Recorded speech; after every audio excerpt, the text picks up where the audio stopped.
السلام عليكم ورحمة الله وبركاته.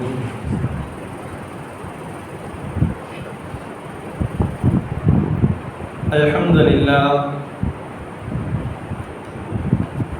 نحمده ونستعينه ونستغفره ونؤمن به ونتوكل عليه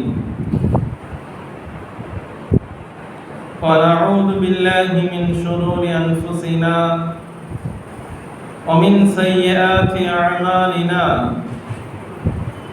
من يهد الله فلا مضل له ومن يضلله فلا هادي له وأشهد أن لا إله إلا الله وحده لا شريك له وأشهد أن محمدا عبده ورسوله.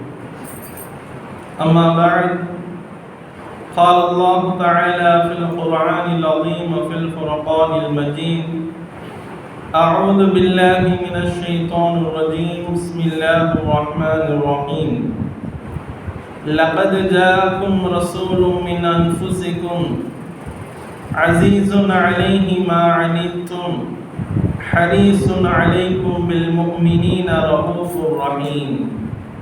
صدق الله مولانا العظيم. وقال نبينا عليه الصلاة والسلام: إن لي أسماء أنا محمد وأنا أحمد وأنا الماحي الذي يمحو الله بي الكفر وأنا الحاشر يحشر الناس على قدمي وأنا العاقب.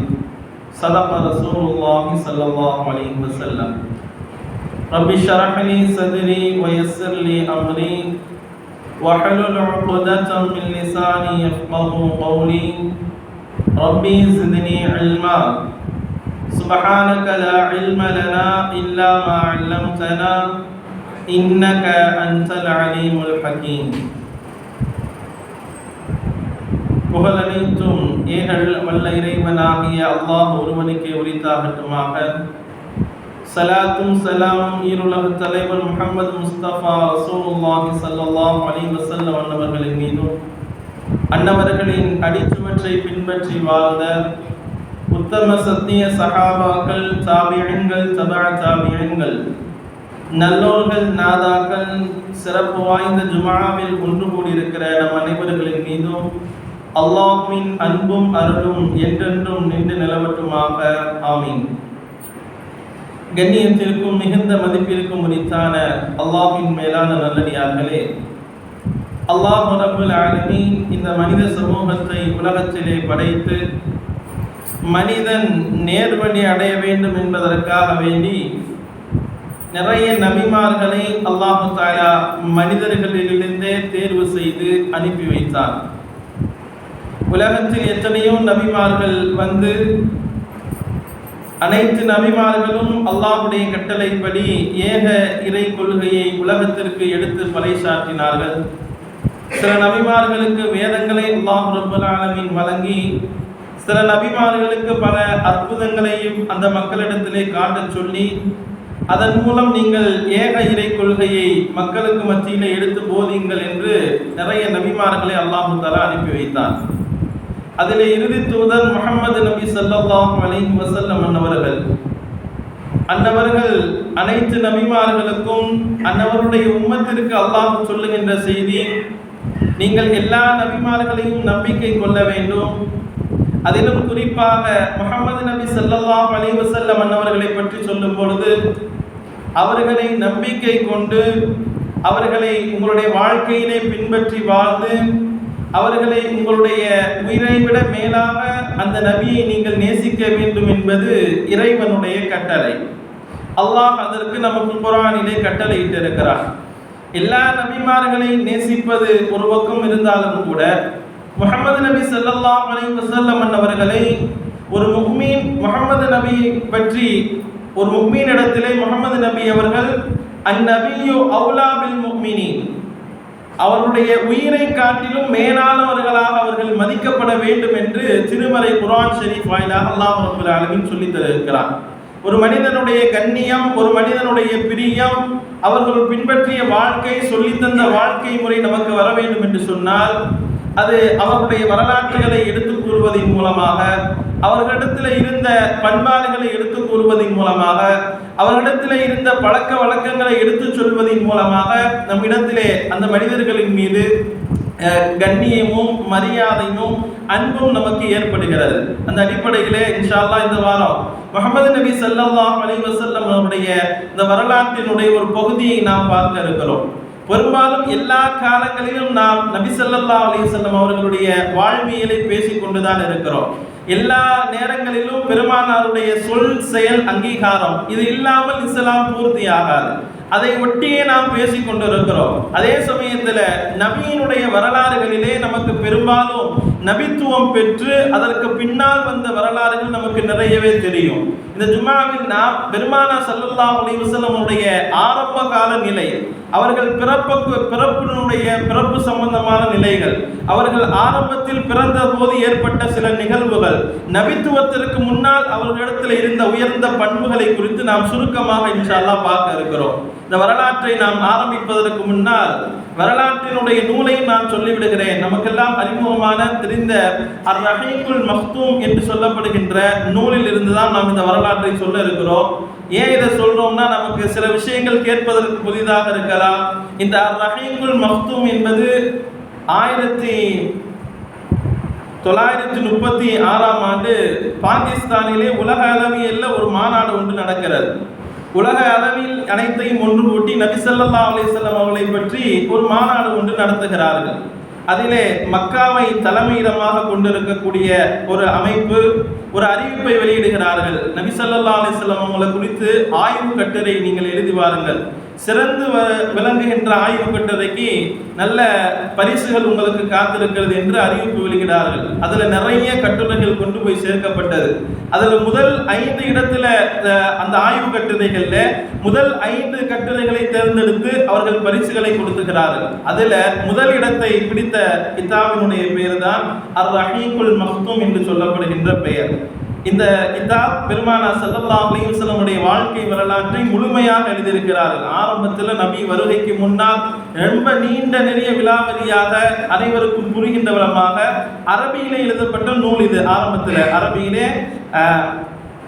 அரபிகள் சஃபியுர் ரஹ்மான் முபாரக்பூர் என்ற ஊரை சேர்ந்த இந்திய நாட்டிலே முபாரக்பூரிலே சஃபியுர் ரஹ்மான் சாஹிப் அவர்களால் அரபியிலே ஆய்வு செய்து முதல் பரிசை பெற்ற அந்த வரலாற்று நூல் தான் ரஹீகுல் மக்தூம். ரஹீகுல் மக்தூம்னா அல்லாஹ் குர்ஆன்ல நாளை மறுமையில் முஃமின்களுக்கு ஏற்படுத்தப்பட்டிருக்கிற ஒரு இன்பமான பானம், அந்த பெயரை அல்லாஹ் குர்ஆன்ல சொல்லுவான். அதையே வைத்திருக்கிறார்கள். காரணம், நீங்கள் இந்த வரலாற்றை படிக்கின்ற பொழுது பெருமானாருடைய வரலாறுகள் அவ்வளவு இனிமையானதாக இருக்கும். உங்களை படிக்க படிக்க அது இனிமை வாய்ந்ததாக இருக்கும் என்று சொல்லுகிறார்கள். அந்த அரபியிலே ஆய்வு செய்யப்பட்ட நூல் எல்லா மொழியிலும் இன்றைக்கு பரவலாக அது தர்ஜுமாக்கள் செய்யப்பட்டு அது இன்னும் சுருக்கப்பட்டு நிறைய மதரசாக்களில் பாடத்திட்டமாகவும் நம்முடைய மதரசாவில் பெண்கள் மதரசாவில் கூட அந்த வரலாற்று நூலை நாம் பாடத்திட்டத்திலே நாம் வைத்திருக்கிறோம். அல்ஹம்துலில்லாஹ். இப்ப நாம சொல்ல போற வரலாற்று நிகழ்வுகள் எல்லாம் இந்த நூலினுடைய அடிப்படையில் தான் சில கருத்துக்களை சுருக்கமாக இன்ஷா அல்லாஹ் நாம் பார்க்க இருக்கிறோம். கண்ணியமிக்கவர்களே, முதல்ல மக்காவினுடைய ஆரம்ப கால நிலை, மக்காவினுடைய ஆரம்ப நிலை எப்படி இருந்தது? பெருமானார் ஸல்லல்லாஹு அலைஹி வஸல்லம் அவர்கள் பூமியிலே பிறக்க செய்கின்ற பொழுது அந்த அரபு மக்களுடைய சூழ்நிலை எப்படி இருந்தது என்பதை அந்த நூல் விவரிக்க ஆரம்பிக்கின்றது. வரலாற்று ஆசிரியர்கள் குறிப்பிடுவார்கள், மக்காவில் இப்ராஹிம் அலைஹிஸ்ஸலாம் அவர்கள் ஏற்படுத்தி சென்ற மார்க்கம், அதை தொன்று தொட்டு அதற்கு பின்னால் வருகின்ற எல்லா மக்களும் பின்பற்றி கொண்டே வந்தார்கள். மக்காவில் அதுதான் இப்ராஹிமுடைய மார்க்கம் பின்பற்றப்பட்டது. காலங்கள் அப்படியே கொஞ்சம் கொஞ்சமாக நகர்கிறது. காலங்கள் போக போக இப்ராஹிம் நபி சொன்ன போதனைகள் எல்லாம் மறக்கடிக்கப்படுகிறது. மக்காவாசிகள் எல்லாம் வணிக சம்பந்தமாக வெளியூருக்கு செல்லுகிறார்கள். வெளியூருக்கு சென்ற போது அங்கே இணை வைக்கின்ற காரியங்களை அவர்கள் பார்க்கிறார்கள். பார்த்துவிட்டு அந்த விஷயங்கள் எல்லாம் மக்காக்குள்ளாக நுழைகிறது. இப்படியாக அந்த இப்ராஹிம் அலைஹிஸ்ஸலாம் சொல்லி தந்த மார்க்கம் மறக்கடிக்கப்பட்டு இணை வைப்புக்குண்டான காரியங்கள் எல்லாம் முதல்ல மக்காவிலே அரபுலகத்திலே தோன்றுகிறது. வியாபார வியாபார நோக்கத்தில் வெளியிலே சென்றவர்கள் அதை பார்த்து நம்முடைய நாட்டிலும் ஆரம்பிக்கிறார்கள், மக்காவிலே ஆரம்பிக்கிறார்கள். ஒவ்வொரு கோத்திரத்தாரும் அவர்கள் தனித்தனியாக தங்களுக்கு என்ன வணங்குவதற்குண்டான இடங்களை ஏற்படுத்துகிறார்கள், ஒவ்வொரு வீட்டிலும் வைக்கிறார்கள், இறுதியாக கஅபத்துல்லாவிலும் வைக்கிறார்கள். கஅபாவுக்குள்ளாகவும் கஅபாவை சுற்றிலும் அவர்களுக்கு உண்டான இணை வைப்பிற்குண்டான அந்த பொருள்களை எல்லாம் அவர்கள் வைத்து அவர்கள் இணை வைப்பினுடைய உச்சத்திற்கு செல்கிறார்கள் அரபிய மக்கள். இது ஒரு பக்கம் நடந்து கொண்டிருக்கிறது.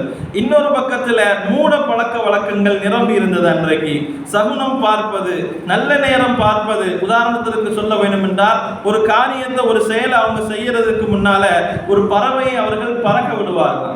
பறக்க விட்டு அந்த பறவை வலது பக்கமாக சென்றது என்றால் இந்த காரியத்தை செய்யலாம் என்றும், அல்லது இந்த பறவை இடது பக்கமாக சென்றது என்று சொன்னால் இந்த செயலை நாம் செய்யக்கூடாது என்றும் சொல்லுகின்ற இது போன்ற மூட பழக்கங்கள். இது மட்டுமல்ல, இதே மாதிரி எக்கச்சக்கமான விஷயங்கள். சில பிராணிகள் குறுக்க வந்துட்டா அதுக்கு போகக்கூடாது, அந்த காரியத்தை செய்யக்கூடாது என்கின்ற அடிப்படையில் இருக்கின்ற எக்கச்சக்கமான மூட பழக்கங்கள் ஒரு பக்கம் நிறைந்திருந்தது. இதுதான் மக்காவினுடைய ஆரம்ப சூழல். இன்னொரு பக்கம் பெண்கள் அதாவது மதிக்கப்படாமல் ஒரு அற்ப பொருளாக பார்க்கப்பட்டார்கள்.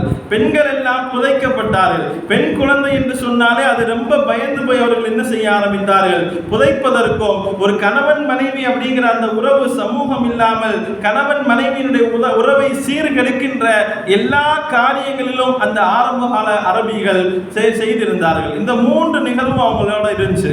இதோட சேர்த்து அவரிடத்தில் இருந்த ஒரு விஷயம் என்னன்னா, அவர்கள் கஅபாவை தவாப் செய்வார்கள். இப்ராஹிமுடைய அந்த வழிமுறையிலே அவங்க விட்டு சென்ற கஅபத்துல்லாவை அவர்கள் தவாப் செய்வார்கள். உம்ரா, ஹஜ் போன்றவர்கள் நாம் நிறைவேற்றுவதை போன்று அவர்கள் நிறைவேற்றுவார்கள். அரஃபாவிலே தங்குவார்கள். இந்த எல்லா அமல்களும் அவரிடத்தில் இருந்தது. இந்த அமல்களும் அந்த மக்கள்கிட்ட இருந்துச்சு. இது அல்லாமல் அவரிடத்தில் இணை வைக்கின்ற காரியங்கள், இது அல்லாமல் அவர்களிடத்தில் மூட பழக்க வழக்கங்கள், இது அல்லாமல் பெண்களை ஒரு பொருட்டாக மதிக்காத பழக்கங்கள், இதெல்லாம் இருந்த ஒரு சூழல் தான் மக்கா நகரத்தினுடைய அரபுகளிடத்தில் ஆரம்பத்தில் இருக்கின்ற சூழல்.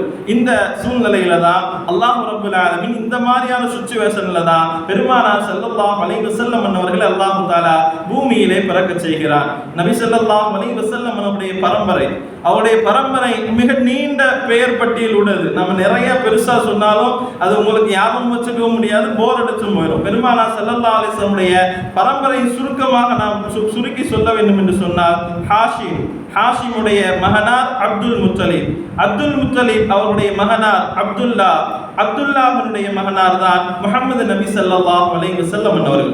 இதான் நபி ஸல்லல்லாஹு அலைஹி வஸல்லம் அந்த பரம்பரை தொடரினுடைய கடைசி 3 பெயர்கள். ஹாஷிம் அவருடைய மகன் அப்துல் முத்தலிபுடைய மகன் அப்துல்லாஹ்வுடைய மகனார் தான் முஹம்மது நபி ஸல்லல்லாஹு அலைஹி வஸல்லம் அவர்கள். இவர்களுடைய இந்த குடும்பத்தார்களுடைய இந்த பரம்பரையினுடைய மக்காவிலே அவருடைய வேலை என்ன தெரியுமா? அவர்கள் எல்லாம் இந்த தவாஃபுக்காக வேண்டி உள்நாடு வெளிநாடு எல்லா நாடுகளிலிருந்தும் மக்கள் வருவாங்க. கஅபாவை தவாஃப் செய்வதற்கு எல்லா நாடுகளிலிருந்து எல்லா விதமான மக்களும் வருவார்கள். வணிகம் சம்பந்தமாக வருவாங்க, போவாங்க. அப்படி வரக்கூடியவர்களுக்கு தண்ணீர் புகட்டுவது, அப்படி வரக்கூடியவங்களுக்கு சாப்பாடு ஏற்பாடு கொடுப்பது, அப்படி வரக்கூடியவங்களுக்கு தங்குறதுக்கு உண்டான வசதிகளை ஏற்படுத்தி கொடுப்பது, இதுதான் இந்த குடும்பத்தாருடைய பணியாக இருந்தது. ஹாஷிம் அவருடைய குடும்பத்தாரின் பணியாக இருந்தது. அவங்க வஃபாத் ஆனாங்க. அவங்க வஃபாத்துக்கு பின்னால், அவருடைய இறப்புக்கு பின்னால் அது அப்படியே அப்துல் முத்தலிப் அவரிடத்தில் வருகிறது. பெருமானாருடைய பாட்டனார் அப்துல் முத்தலிப் அதை கையில் எடுக்கிறார்கள், அதை நிர்வகித்துக் கொண்டிருக்கிறார்கள். அப்துல் முத்தலிப் சார்ந்த வரலாற்று நிகழ்வுகள் 2 இருக்கிறது. கஅபாவை ஒட்டிய வரலாற்று நிகழ்வுகள் நமக்கு தெரிந்திருக்கலாம். 2 நிகழ்வுகள் அப்துல் முத்தலிப்பை சார்ந்தது, கஅபாவோடு தொடர்புடையது. ஒன்று என்னவென்று சொன்னால், அப்துல் முத்தலிப் அவர்களுக்கு கனவிலே ஜம்சம் கிணறு காட்டப்பட்டது. ஏன்னா அதுக்கு முன்னால் உள்ள வரலாற்றில் சொல்லுவார்கள், ஒரு நேரத்தில் அவைகள் பொருள்கள் எல்லாம் போட்டு அடைத்து வைத்து அது அப்படியே அந்த இடம் மறைக்கப்பட்டு விட்டது. ஜம்சம் கிணத்தினுடைய அடையாளங்கள், அந்த கிணத்தினுடைய அடையாளத்தை அப்துல் முத்தலிப் அவர்களுடைய கனவின் மூலமாக அல்லாஹ் ரப்பல் ஆலமீன் வெளிப்படுத்துகிறார். வெளிப்படுத்தி அவங்க என்ன செய்யறாங்க, அந்த இடத்தை கண்டுபிடிச்சு அது அடைந்து கிடந்த அதற்குள்ளாக புதைந்திருந்த எல்லா பொருட்களையும் எடுத்து அதிலிருந்து வருகின்ற தண்ணீரை பயன்படுத்துவதற்குண்டான வழிவகையை அவர்கள் செய்து கொடுக்கிறார்கள். வருகின்ற பயணிகளுக்கு, போகின்ற பயணிகளுக்கு எல்லாருக்கும் என்ன செய்யறாங்கன்னா, அந்த தண்ணியை அவங்க கொடுப்பதற்குண்டான ஏற்பாடு செய்கிறாங்க. இது ஒரு நிகழ்வு. இன்னொரு நிகழ்வு நமக்கு பிரபலமான செய்தி யானைப்படை நிகழ்வு. யானை காபத்துல்லாவை இடிக்க வருகிறார்கள். அந்த செய்தி ஒரு நீண்ட வரலாறு. அதை நம்ம சொன்னால் அதிலே அரை மணி நேரம் போயிடும். அது நமக்கு எல்லாம் தெரிந்திருக்கும். நம்ம நிறைய கேள்விப்பட்டு இருப்போம். ஆபிரகா என்ற மன்னன் யானைப்படை எடுத்துக்கொண்டு காபத்துல்லாவை இடிக்க வருகிறார். வருகின்ற வழியிலே அப்துல் முத்தலிபினுடைய ஒட்டகத்தை பிடுங்கிக் கொள்கிறார். அதை தாண்டி வருகின்ற பொழுது அப்துல் முத்தலிப் அவர்களை அந்த படையினரை சந்தித்து என் ஒட்டகத்தை கொடுங்க, என் ஒட்டகத்தை கொடுங்க அப்படின்னு கேட்கிறாங்க. அந்த மன்னர் கேட்கிறார், ஏன்பா நான் உங்க காபாவை இடிக்க வருகிறேன், இறை இல்லத்தை இடிக்க வர்றேன், நீங்க என்ன ஒட்டகத்தை கேட்டுக்கிட்டு இருக்கீங்க அப்படிங்கிறப்ப அந்த அப்துல் முத்தலிப் அவர்கள் சொன்னார்களா, ஒட்டகம் என்னோடது, இது எனக்கு சொந்தமானது, அதனால இதை நான் கேட்கிறேன். காபா அது இறைவனுக்கு சொந்தமானது, அதை அல்லாஹ் பார்த்துக் கொள்ளுவான், அதை இறைவன் பார்த்துக் கொள்ளுவான், அதனால என்னுடைய ஒட்டகத்தை என்கிட்ட கொடுங்க அப்படின்னு சொல்லி அவர்களை எதிர்கொண்டு இறைவன் மேல் நம்பிக்கை ஏற்பட்டு அவர்கள் காபா அது இறைவனோடது, அது கண்ணியமானது, அதை அல்லாஹ் பாதுகாப்பான் என்ற உயர்ந்த நம்பிக்கையில் அவர்கள் சென்றார்கள். அதே மாதிரி அல்லாஹ் தஆலா என்ன செய்தார், அந்த காபாவிலே பறவையை அனுப்பி அந்த யானைப்படையை அழைத்து ஒரு மிகப்பெரிய வெற்றியை தந்தார். இதுதான் அப்துல் முத்தலிப் அவருடைய வாழ்க்கையில காபாவோடு தொடர்புடைய இரண்டு முக்கியமான வரலாற்றினுடைய நிகழ்வுகள். இந்த நிகழ்வு நடக்கிறது. இந்த அப்துல் முத்தலிப் அவர்களுக்கு 10 ஆண் பிள்ளைகள், 10 ஆண் பிள்ளைங்க. அந்த 10 ஆண் பிள்ளைகளிலே ஒருவர் தான் அப்துல்லா என்று சொல்லக்கூடிய ஒருவர்.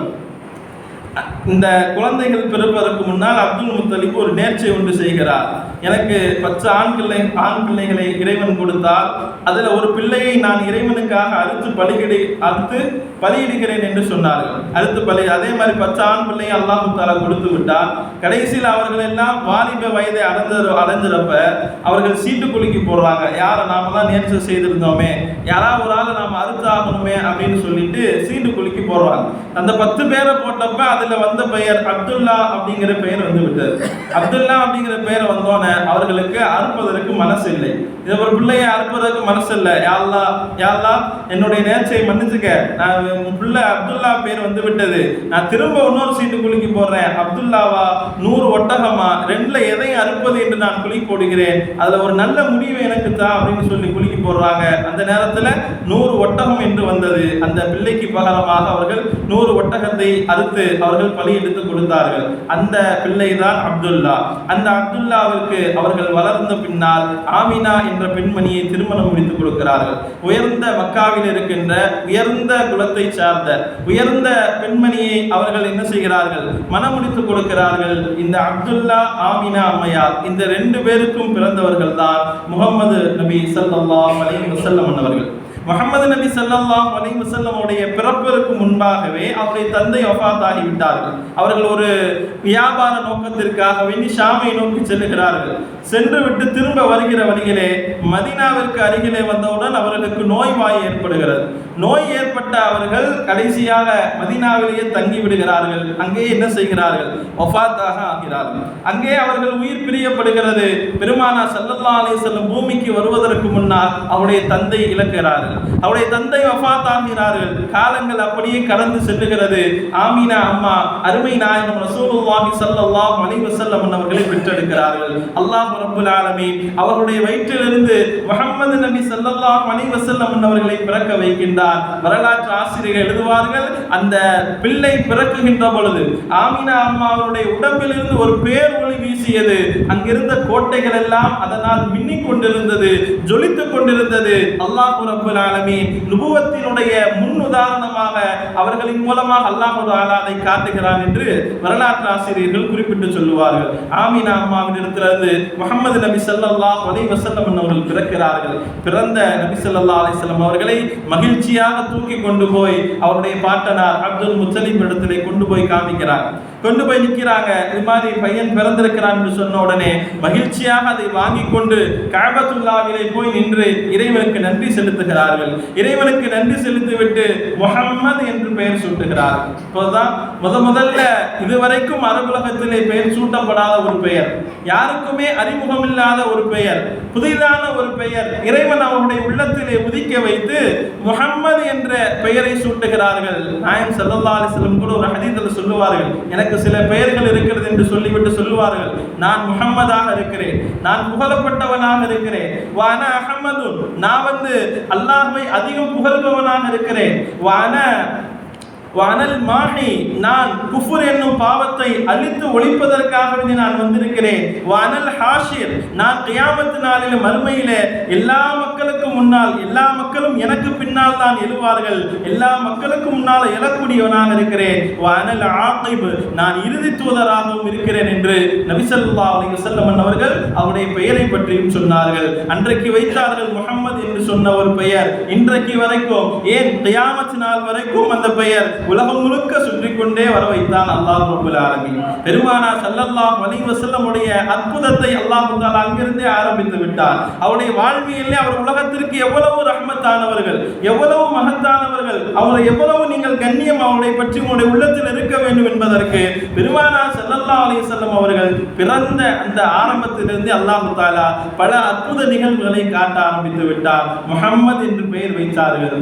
இன்னைக்கு தான் பெயர் வைக்கிறதுல இன்னைக்கு யாருமே முகமது என்றோ அல்லாஹ் என்றோ சேர்க்கிறதுக்கு எல்லாம் சங்கடப்படுறாங்க. அது என்ன முகமது பெருசா வருது. இன்னைக்கு எப்படி கேட்கிறார், ரெண்டு வார்த்தையில இருக்க வேண்டும், சுருக்கமாக இருக்க வேண்டும், யாருமே வச்சிருக்க கூடாது. இப்படியாக நம்ம மக்களே நிறைய பேரை இப்படி தேட ஆரம்பிச்சுட்டாங்க.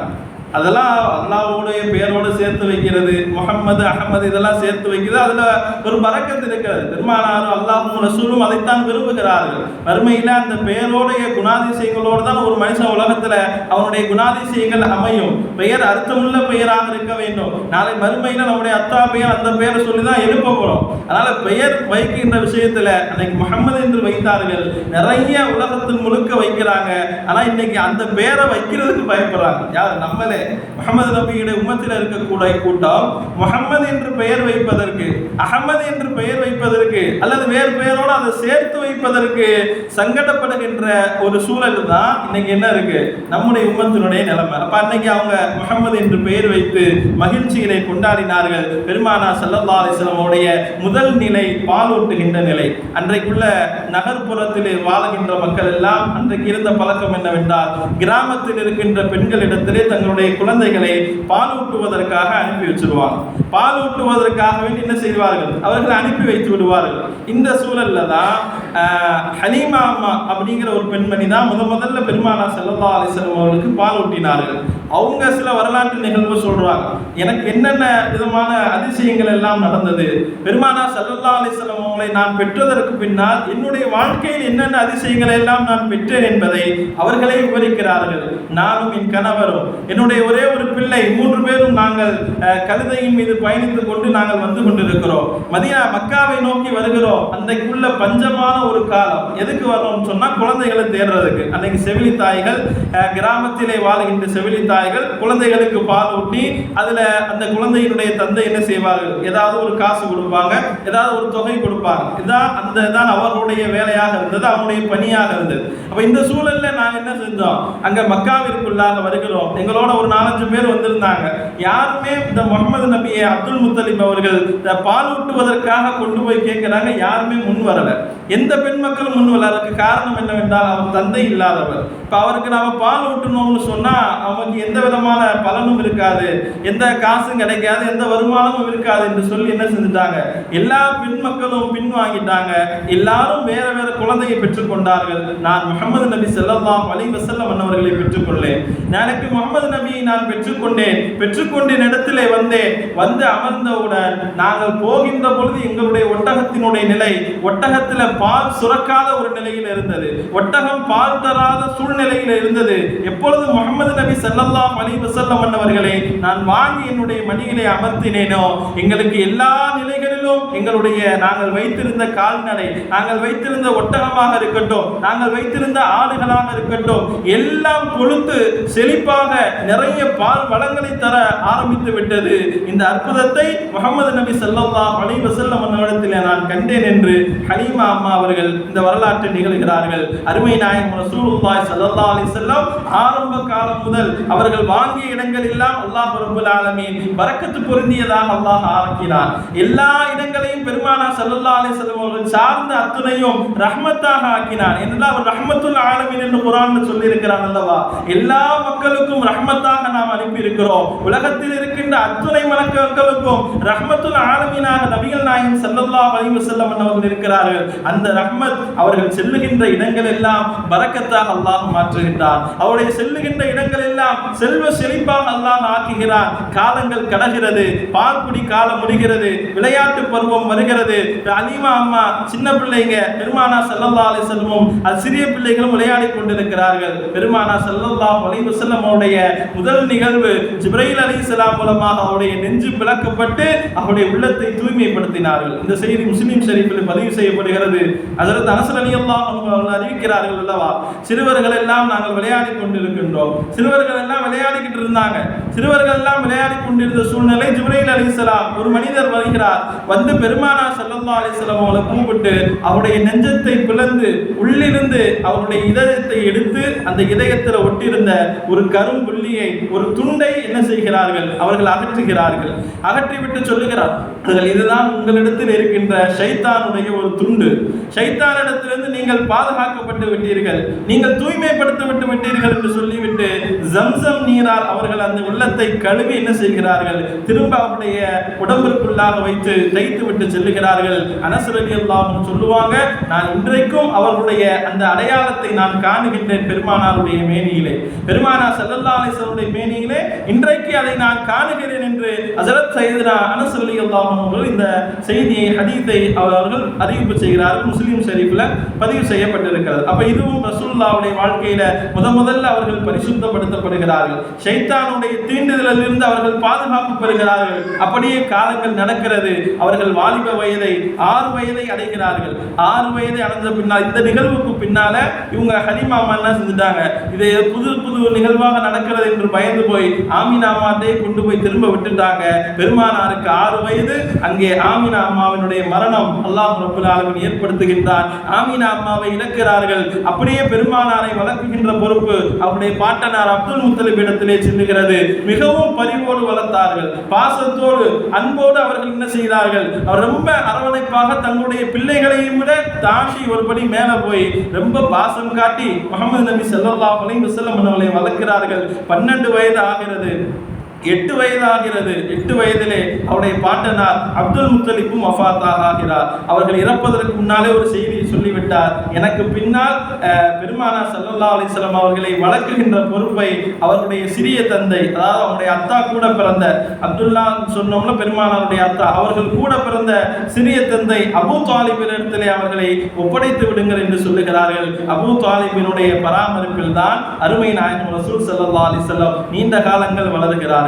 தன்னுடைய வாலிப வயதிலே பெருமானார் ஸல்லல்லாஹு அலைஹி வஸல்லம் நீண்ட காலங்களாக அபூ தாலிபினுடைய பராமரிப்பில் வளர்கிறார்கள். காலங்கள் கிடக்கிறது. நாயகம் ஸல்லல்லாஹு அலைஹி வஸல்லம் எல்லா மக்களுக்கும் மத்தியிலே உண்மையாளராக திகழ்கிறார்கள், நேர்மையாளராக திகழ்கிறார்கள், சத்தியமானவர்களாக திகழ்கிறார்கள்.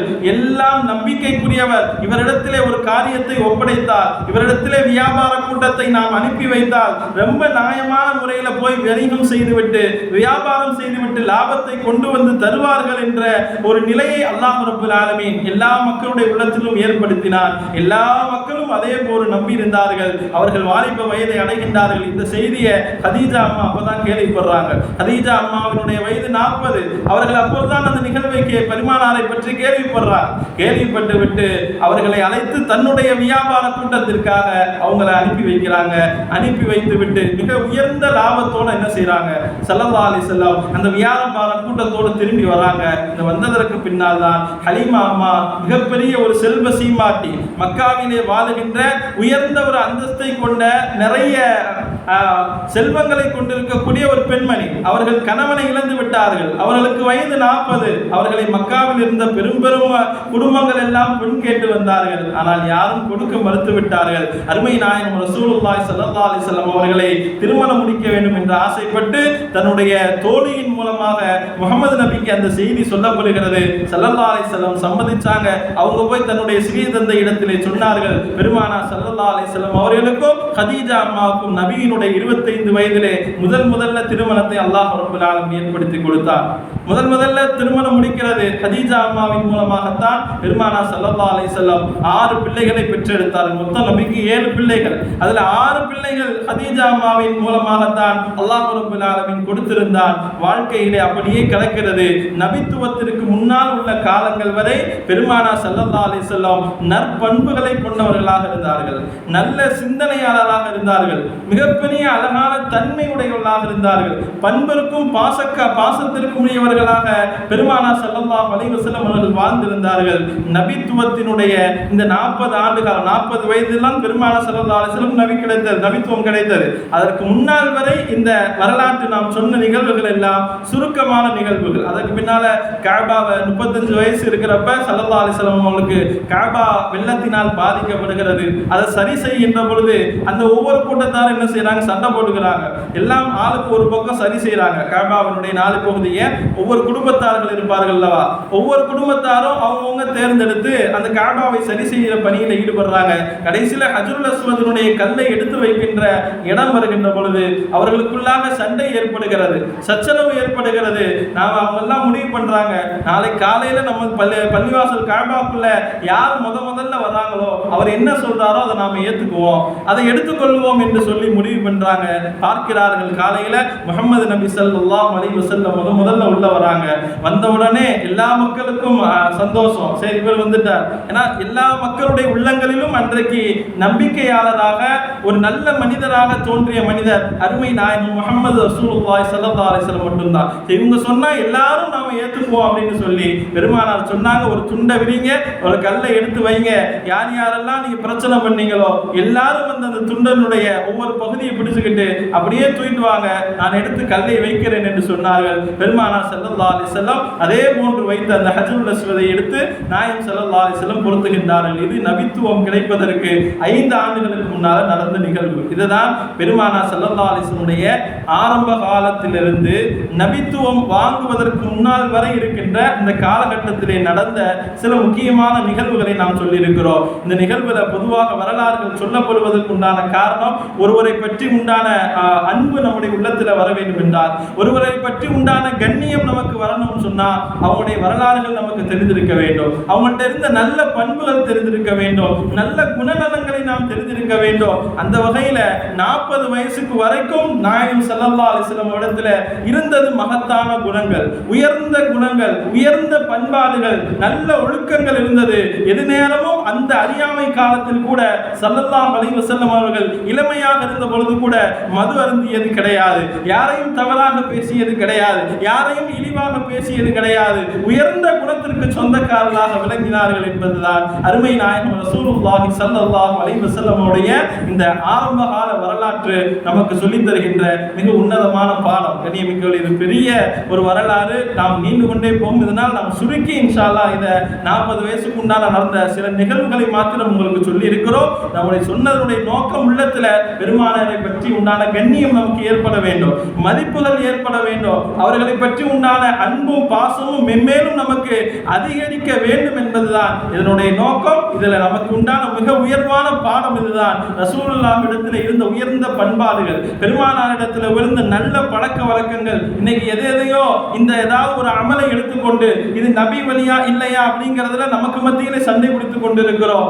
ஆனால் உயர்வாக நாம் முதல்ல பார்க்க வேண்டியது குணநலங்கள் தான். ரசூலுல்லாஹ் இடத்துல இருந்த தன்மைகள், அவங்கள்ட்ட இருந்த பண்புகள் எப்படிப்பட்ட பண்பு, அவங்களிடத்துல இருந்த குணம் எப்படிப்பட்ட குணம், அவங்களுடைய செயல்பாடுகள் எப்படி இருந்துச்சு, ஒரு பெரிய மனிதர்களிடத்துல எப்படி நடந்து கொண்டாங்க, கண்ணியமான இடத்துல எப்படி நடந்து கொண்டாங்க, என்ன வார்த்தைகளை பேசினார்கள், என்ன எப்படி உண்மையாளராக இருந்தாங்க, நம்பிக்கையாளராக இருந்தாங்க என்ற நம்முடைய வாழ்க்கையில கற்றுத்தந்த மிக உயர்ந்த பாடம் அதுதான் நமக்கு இன்னைக்கு பின்பற்ற வேண்டிய மிக உயர்ந்த சொத்து. வெறுமனே ஒரு அமலுக்காக வேண்டி சண்டை போடுறது அது பெரிய விஷயம் இல்லை. அதற்காக வேண்டி நாம இது பண்றது கருத்து வேறுபாடு கொண்டு, கருத்து முரண்பாடு கொண்டு ஒருவருக்கு ஒருவர் தாக்கிக் கொள்வது ஒரு நல்ல பண்பாடு கிடையாது. அருமை நாயகம் ரசூல் ஸல்லல்லாஹு அலைஹி வஸல்லம் காட்டி தந்த உயர்ந்த குணங்களிலே, வழிமுறைகளிலே மிக உயர்வானது இதுதான். நல்ல அகலாக்குகள், நல்ல பண்பாடுகள் உள்ளத்திலே இருக்க வேண்டும். நல்ல சிறந்த மனிதர்களாக நீங்க விளங்குங்க, நல்ல உண்மையாளராக, நேர்மை எல்லா விஷயத்திலும், நாம சார்ந்திருக்கிற தொழில் விஷயங்களாக இருந்தாலும், நாம சார்ந்திருக்கிற குடும்ப விஷயங்களாக இருந்தாலும், நாம சார்ந்து நம்மை சுற்றி இருக்கிற மக்களுடைய விஷயங்களா, எல்லாரிடத்திலும் நல்ல விதமா பழகுங்க, எல்லார்ட்டையும் உண்மையாக இருங்க, யாரையும் ஏமாற்றி நீங்க பழகாதீங்க, எல்லாரிடத்திலும் நல்ல விதமாக நடந்து கொள்ளுங்கள் என்பதுதான் பெருமானார் ரசூலினுடைய இந்த 40 வயதுக்கு முன்னால் உள்ள வரலாறுகள் நமக்கு தருகின்ற மிக உன்னதமான உயர்வான பாடம் என்பதை நாம் இதில் புரிந்து கொண்டு, எல்லாம் அல்லாஹ் ரப்பல் ஆலமீன் அந்த நிகழ்வை, அந்த அகலாக்குகளை, அந்த நல்ல பண்புகளை நம்முடைய வாழ்க்கையில ஏற்று பின்பற்றி வாழ்கின்ற நல்ல நசீபை நம் அனைவரும்